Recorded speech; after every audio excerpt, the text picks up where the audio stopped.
Hi viewers, welcome to our channel. ప్రస్తుతం మనతో పాటు సీనియర్ జర్నలిస్ట్ దామ బాలా సార్ వారితో మాట్లాడదాం.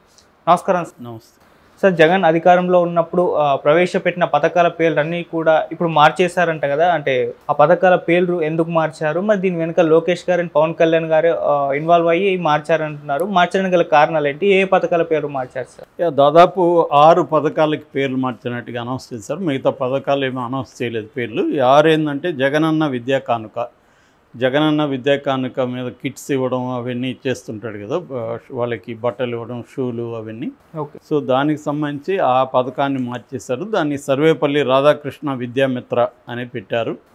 రెండవది జగనన్న గోరుముద్ద మధ్యాహ్న భోజన పథకం. దాంట్లో 5 రోజులు ఎగ్స్ ఇలాంటివి ఉన్నాయి. వాటిలో డొక్కా సీతమ్మ మధ్యాహ్న భోజన పథకం అని పెట్టారు. డొక్కా సీతమ్మ 19th సెంచరీ చివరిలో ఉన్నింది, 20th సెంచరీ అర్లీగా చనిపోయింది. 1909లో చనిపోయింది. ఆమె ఒక స్కాలర్, బ్రాహ్మణ స్కాలర్ పెళ్లి చేసుకున్నాడు ఆమెని. అందువల్ల ఆమెకి కొంత డబ్బులు ఉన్నాయి. దాంతో ఆమె గోదావరి జిల్లాలో విపరీతంగా కొన్ని వేల మందికి అన్న దానం అంటే ఫుడ్ పెట్టడం అనేది చేసింది. అప్పట్లో ఆమె చాలా పాపులర్. ఆమెను ఆంధ్ర అన్నపూర్ణ అని పిలిచేవాళ్ళు. ఆపరా అన్నపూర్ణ అని బిరుదు కూడా వచ్చింది ఆమెకి. సో ఆమె ముందు నుంచి కూడా ఆమెను గురించి పవన్ కళ్యాణ్ ఎక్కువ చెప్తున్నాడు, డొక్కా సీతమ్మ అని. సో పవన్ కళ్యాణ్ ముందు నుంచి కూడా ఆమె పేరుతో ఒక పథకం పెట్టండి అని కూడా అడుగుతూ ఉన్నాడు, తెలుగుదేశం ఇది.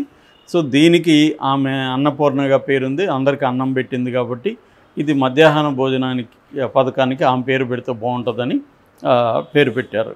దీనికి డొక్కా సీతమ్మ మధ్యాహ్న భోజనం పథకం అని పెట్టారు. మూడవది జగనన్న ఆనిముత్యాలు. సో అంటే మెరిట్ దీంతో స్కాలర్షిప్లు అవి ఇవ్వడం. దానికి అబ్దుల్ కలాం ప్రతిభా సేవా పురస్కారం అని పెట్టారు. కలాం పేరు పెట్టడం కూడా దీనికి సముచితంగా ఉంది. ఎందుకంటే కలాం ఎక్కడ మెరిట్ ఉన్నా, ఎక్కడ స్పార్క్ ఉన్న విద్యార్థులు, యూత్లు ఆయన దేశం అంతా తిరిగి లీడ్ ఇండియా అనే ఆర్గనైజేషన్ పెట్టి దాన్ని ప్రోత్సహించాడు. మనం రీసెంట్గా వచ్చిన శ్రీకాంత్ సినిమా కూడా చూసాము. శ్రీకాంత్ సినిమాలో కూడా శ్రీకాంత్ బొల్ల ఆయన బ్లైండ్ అయితే 9th క్లాస్లోనే మీరు ఎవరెవరు ఏ గోల్స్ అని చెప్తా ఉంటే శ్రీకాంత్ లేచి నేను రాష్ట్రపతి అవుతానంటే అందరూ నవ్వితే కలాం ప్రోత్సహించాడు. అప్పటి నుంచి కలాం ఎంకరేజ్ చేస్తూ ఉన్నాడు. తర్వాత ఫస్ట్ అతను వ్యాపారం చేయడానికి కూడా కలామే పెట్టుబడులు పెట్టాడు. తనకున్న మేగర్ పొదుపుని ఇచ్చాడు. సో ఆ రకంగా కలాం ఖచ్చితంగా యూత్కి ఒక ఆదర్శంగా నిలిచాడు. ఆయన పేరు పెట్టడం దీనికి సముచితంగా ఉంది. నాలుగవది నాలుగవది వచ్చి మనబడి మన భవిష్యత్తు. దీన్ని వచ్చి మనబడి నాడు నేడనే ఉండేది ఇంతకుముందు. దీన్ని ఇప్పుడు మనబడి మన భవిష్యత్తు అని మార్చారు. దీనికి వేరే ఎవరి వ్యక్తుల పేర్లు ఏం పెట్టలేదు, ఎందుకంటే దాంట్లో కూడా వ్యక్తి పేరు లేదు జగన్ దీంట్లో కూడా. అట్లాగే స్వేచ్ఛ అని ఇంకొక ప్రోగ్రాం ఉంది బాలికలకు సంబంధించి, దాన్ని బాలికా రక్ష అని పెట్టారు. ఇంకొకటి పాఠ్యపుస్తకాలు వాటికి సంబంధించి ఒక ఇది ఇచ్చారు. మొత్తంగా 3 పేర్లు పెట్టారు, 3 పేర్లు పెట్టారు కొత్తగా. అంటే జగన్ పేరుని తీసేసి 3 కొత్త పేర్లు. ఆ 3 కొత్త పేర్లు ఏవి? సర్వేపల్లి రాధాకృష్ణ, ఈమె డొక్కా సీతమ్మ, తర్వాత అబ్దుల్ కలాం.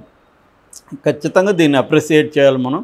ఎందుకంటే చాలా విపరీతమైన పోకడకి వెళ్ళాడు జగన్. ప్రతిదానికి జగన్ పేరు లేకపోతే వైఎస్ఆర్ పేరు పెట్టాడు. అంతకుముందు చంద్రబాబు కూడా అదే మెథడ్లో ఉన్నాడు. 2014-19లో ప్రతిదానికి చంద్రన్న అనే ఉండేది. దాని తర్వాత జగన్ వచ్చి ఇంకా దాన్ని కొన్ని రెట్లు పెంచి చివరికి పాస్బుక్ల మీద కూడా తన ఫోటో, నిజానికి అది చాలా తీవ్ర వ్యతిరేకత వచ్చింది. పాస్బుక్ అనేది ఆ రైతు ఫోటో ఉండాలి, లేకపోతే గవర్నమెంట్ సీల్ ఉండాలి. ఆ రైతుకి ఎవరిదో ఆ రైతు ఫోటో ఉండాలి, ఆడ కానీ స్త్రీ మగవాళ్ళు కానీ వాళ్ళ ఫోటోలు ఉండాలి. జగన్ ఫోటో దాని మీద ఉండాల్సిన అవసరం లేదు. సో దాన్ని ఏదో సమర్థించుకోవడానికి ఇంకెవరో అది పెట్టారు ఇది పెట్టారు అనేది సమర్థన కాదు. వాళ్ళు అది పెట్టారు కాబట్టి నేను ఇది పెడితే తప్పేమనేది ఎప్పుడు కూడా ఆ లాజిక్ రాంగు. ఇది కరెక్టా కాదా మాట్లాడాలి. ఈ కాంటెక్స్ట్ వచ్చినప్పుడు అది మాట్లాడాలి, కానీ ఇది కాకుండా అది పెట్టారు కదా అంటే వేస్ట్. ఖచ్చితంగా అది తప్పు. అలాగే ప్రతిదానికి జగన్ పేర్లు పెట్టడం అనేది ఎక్స్ట్రీమో అయిపోయింది. జగనన్న అవసరం లేదు. నీ పేరు ఎలాగో ఉంటుంది, నువ్వు చేసినావని తెలుస్తుంది. మళ్ళీ దాని మీద ఎందుకు ప్రతిదీ బ్రాండ్ ఎందుకు? ఇదేంటంటే ఒక రకమైన ఇన్ఫీరియర్ లేకపోతే ఇన్సెక్యూరిటీ నుంచి వస్తుంది. మన పేర్లు పెట్టకపోతే మనం మర్చిపోతారేమో జనం అని వస్తుంది తప్ప కరెక్ట్గా అర్థం చేసుకుంటే బ్రాండింగ్ అనేది వెరీ ఇంపార్టెంట్. బ్రాండింగ్ను నువ్వు ప్రతిసారి నీ పేరు పెడితేనే బ్రాండింగ్ నీకే అవుతుందనే అవసరం లేదు. నువ్వు కరెక్ట్గా ఆ పథకాన్ని అమలు ఇప్పుడు రాజశేఖర రెడ్డి ఉన్నాడు, ఆరోగ్యశ్రీ ఆయన పేరు పెట్టినా పెట్టకపోయినా రాజశేఖర రెడ్డి అంటే ఆరోగ్యశ్రీ, ఫీజు రీయింబర్స్మెంట్ ఈ రెండు ఇప్పటికీ గుర్తున్నాయి. 108 ఇవన్నీ గుర్తున్నాయి కదా. సో రాజశేఖర రెడ్డి పేరున్నా ఒకటే, పేరు లేకపోయినా ఒకటే, వాటిని ఎవరు మర్చిపోరు. అట్లాగే ఎన్టీఆర్ అంటే కొన్ని ఇవి ఉన్నాయి. అట్లా ప్రతి ఒక్కరికి వాళ్ళు చేసిన ఇది అనేది నిలిచిపోతుంది. ఇప్పటికి కూడా రేషన్ బియ్యం అనగానే ఎన్టీఆర్ పేరే చెప్తారు. సో రేషన్ బియ్యంకి ఇప్పుడు ఏ పేరైనా రాజీవ్ గాంధీ రేషన్ బియ్యం, మోడీ రేషన్ బియ్యం ఏదన్నా పెట్టు, రేషన్ బియ్యం అనగానే నీకు ఫస్ట్ గుర్తొచ్చే పేరు ఎన్టీఆర్. అలాగా నువ్వు ఆ రకంగా జనంలో నిలబడాలి. కానీ నా ఫోటో పెడతాను, నా పేరు పెడతాను ప్రతిదానికంటే అది మొహం ఎత్తుతుంది, జనాలకి వ్యతిరేకత వస్తుంది. అదే జరిగింది. సో ఆ రకంగా ఇప్పుడైనా మేబీ ఇప్పుడు కూడా పవన్ కళ్యాణ్ లేకపోతే ఈ పేర్లు పెట్టుంటారనే డౌటే. పవన్ కళ్యాణ్ ముందు నుంచి కూడా నేషనల్ లీడర్ల పేర్లు, మన ఆంధ్రాలో లీడర్ల పేర్లు పెట్టండి అని చెప్పాడు. అది కొంతవరకు మంచిదే. ఎందుకంటే ఇప్పుడు డొక్కా సీతమ్మ ఎవరో తెలియదు, ఇప్పుడు ఎవరు అని అందరూ అడుగుతారు. ఆమె ఇట్లా అన్నం పెట్టిందంటే అది కొంత ఇన్స్పిరేషనల్గానే ఉంటుంది. అట్లాగే చాలామంది చాలా ఏరియాలో పెట్టుంటారు, ఇప్పుడు కూడా పెడుతుంటారు. గ్రామాల్లో వెళ్తే పెట్టేవాళ్ళు బోల్డ్ మంది ఉంటారు. కానీ అదొక ఇన్స్పిరేషన్ ఉంటుంది. కలాం ఇన్స్పిరేషను, సర్వేపల్లి రాధాకృష్ణ ఎడ్యుకేషన్ రంగంలో మన ఇండియన్ ఫిలాసఫీని తీసుకెళ్లడంలో ఆయన చాలా కృషి చేశాడు.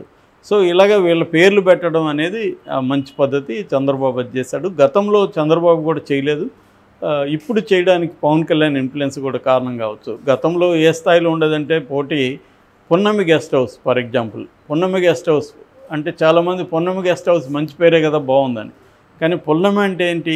వెన్నెల వృద్ధి చంద్రుడు. సో చంద్రబాబు పేరు ఉండేట్టుగా దాన్ని డిజైన్ చేశారు పున్నమి గెస్ట్ హౌస్ అని. దాని తర్వాత రాజశేఖర రెడ్డి వచ్చినాక దాన్ని హరిత గెస్ట్ హౌస్కి మార్చారు. హరిత అంటే ఏంటి? హరి అంటే సూర్యుడు, రాజశేఖర్ అంటే సూర్యుడు. సో హరిత అంటే సూర్యుడు, రాజశేఖర రెడ్డి వచ్చే విధంగా దాన్ని డిజైన్ చేస్తారు. అది తెలివిగా. ఆ స్థాయిలో కుతే అవసరం ఏముంది? నీ పేర్లు ఉండాల్సిన అవసరం ఉంది. కాబట్టి ఇవంతా కూడా ఏంటంటే జగన్ ఏ స్థాయికి వెళ్ళాడంటే అంబేద్కర్ పేరు ఉన్న పథకాన్ని కూడా తీసి తన పేరు పెట్టుకోవడం. నిజానికి అంబేద్కర్ పేరు కంపల్సరీ మంచిది. సో ఇది మార్చారు. ఇక్కడ వరకు బాగానే ఉంది. కాకపోతే దీని మీద లోకేష్ మీద వస్తున్న విమర్శలు ఏంటంటే పథకాల పేరు మార్చావు, ఓకే, ఇవన్నీ కూడా జగన్ పెట్టింది, సరే నువ్వు పేర్లు మార్చావు మంచిదే, కానీ ఈ పథకాలు నువ్వు అమలు చేయబోతున్నావా లేదా అనేది ఇప్పుడు వాళ్ళు ప్రశ్నిస్తున్నారు. అంటే సొమ్ములు పథకాలు ఒకరివి, షోకులు లోకేష్ అనే టైటిల్ పెట్టి వాళ్ళు పోస్ట్ పెట్టారు. ఆ క్వశ్చన్ కూడా రైట్కి వచ్చినాయి. ఎందుకంటే పథకాల పేర్లు మార్చావు మంచిది, ఇవన్నీ కూడా జగన్ నాడు నేడు ఫర్ ఎగ్జాంపుల్ జగన్కి మంచి పేరు తీసుకొచ్చిన పథకం. ఈ పథకాలన్నీ కూడా జగన్కి మంచి పేర్లే వచ్చాయి. విద్యా కానుక కావచ్చు, గోరుముద్ద కావచ్చు, ఆనిముత్యాలు కావచ్చు, స్వేచ్ఛ కావచ్చు, ఇవన్నీ కూడా జగన్కి పేరు తీసుకొని వచ్చిన పథకాలు. మరి ఈ పథకాలన్నీ సక్రమంగా అమలు అవుతున్నాయా లేదనేది ఇవాళ చర్చ జరగాల్సిన అవసరం కూడా ఉంది. వీళ్ళు వచ్చిన తర్వాత జగన్ పథకాలని చేస్తున్నాడా? ఒక్క పెన్షన్ తప్ప ఇంకే పథకాలు చేయలేదు ఇప్పటి వరకు. ఇంకా ఎక్కువ ఇస్తానని హామీ ఇచ్చాడు కానీ ఏమీ చేయలేదు అనేది చంద్రబాబు ప్రభుత్వం మీద ఉన్న విమర్శ. దీనికి 50 రోజుల్లోనే మనం తేల్చలేం కాబట్టి ఇంకొంత వెయిట్ చేయాలి. మేబీ 1 year 2 years తర్వాత కానీ తెలీదు. కానీ మామూలుగా చంద్రబాబు మాటలు చూస్తూ ఉంటే అమలు చేసేటివి కనబడట్లా. ఆయన ఆల్రెడీ అసెంబ్లీలో కూడా భయం వేస్తుంది, సూపర్ 6 ఇచ్చాము, ప్రజలు కూడా ఆలోచించాలి అని చెప్తున్నాడు. ప్రజలు కాదు ఆలోచించాల్సింది, పథకాలు ఇచ్చే ముందు రాజకీయ నాయకులు ఆలోచించాలి. హామీలు ఇచ్చే ముందు ప్రజలు ఎందుకు ఆలోచిస్తారు? నువ్వు ఇస్తానంటేనే కదా వాళ్ళు నీకు ఓట్లు వేస్తారు. నేను ఈలేనని ఉంటే అప్పుడే తెలిసిపోయేది కదా. సో నువ్వు ఇస్తానని ఇప్పుడు మళ్ళీ ప్రజలు ఆలోచించాలంటే, కాబట్టి ఇది రాంగ్. సో అందువల్ల ప్రజలు మరి దీన్ని ఎలా రిసీవ్ చేసుకుంటారని చూడాలి. పథకాలు ఖచ్చితంగా తను చెప్పిన మాట కట్టుబడి చేయాలి, చేయకపోతే హామీలు ఇవ్వకూడదు. సో అట్టప్పుడు నేను ఇంకా హామీలు ఇవ్వను, ఇప్పుడు హామీలు ఇచ్చింది నేను తప్పైనానన్నా ఓపెన్గా చెప్పాలి. సో ఈ ట్రాన్స్పరెన్సీ ఎవరిలో లేదు, ఏ రాజకీయ నాయకుల్లో కూడా లేదు.